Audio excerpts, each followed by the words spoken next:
Hello, everyone. It's another daily devotional. We're in John chapter 12, and if you're reading along, yesterday we just talked about the raising of Lazarus from the dead. By this time, people are really starting to take notice at this point. And so chapter 12 has quite a bit going on. I'm not going to cover it all. In the middle part of it, it has the triumphant entry that we use for Palm Sunday. But beginning of chapter 12, I'm going to start right in verse 1 and kind of lead into it. 6 days before the Passover, Jesus came to Bethany, where Lazarus lived, whom Jesus had raised from the dead. Here a dinner was given in Jesus' honor. Martha served, while Lazarus was among those reclining at the table with him. Then Mary took out a pint of pure nard, an expensive perfume. She poured it on Jesus' feet and wiped his feet with her hair. And the house was filled with the fragrance of perfume. But one of his disciples, Judas Iscariot, was later to betray him, objected, "Why wasn't this perfume sold and the money given to the poor? It was worth a year's wages." He did not say this because he cared about the poor, but because he was a thief. As a keeper of the money bag, he used to help himself to what was put in it. "Leave her alone," Jesus replied. "It was intended that she would save this perfume for the day of my burial. You will always have the poor among you, but you will not always have me." Meanwhile, a large crowd of Jews found out that Jesus was there and came not only because of him, but also to see Lazarus, who he had raised from the dead. So the chief priests made plans to kill Lazarus as well, for on account of many of them Jews were going over to Jesus and believing in him.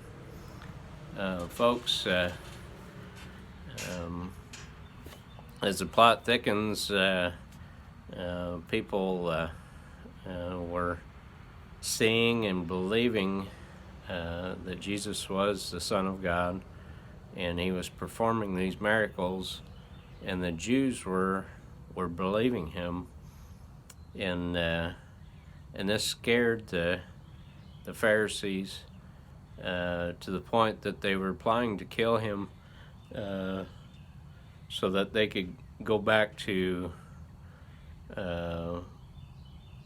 being in charge of the money, so to speak, like what Judas was looking at. He was looking at the cost of the perfume that she'd used, but it was a way to honor and worship Jesus. And the reality is we actually tend to look at things from a cost standpoint. At least I do anyway. What we can do cost wise, but sometimes we get an idea of. I'll just be honest with you. The reality is we get in a mindset of what we think our perception should be of church, and what our perception should be of what we will do, and we limit God by doing that. We should have God-sized plans, not our plans, but we should seek the wisdom of the Holy Spirit to guide us, and that comes supernaturally.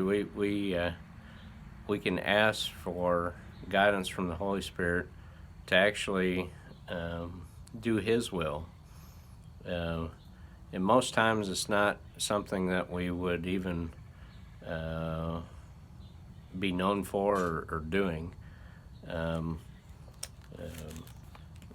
God's greatest gift is to take the unworthy and to make them all powerful and all grateful.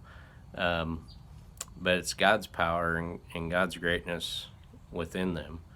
And so here Mary broke a whole pint of perfume on Jesus' feet and worshipped him.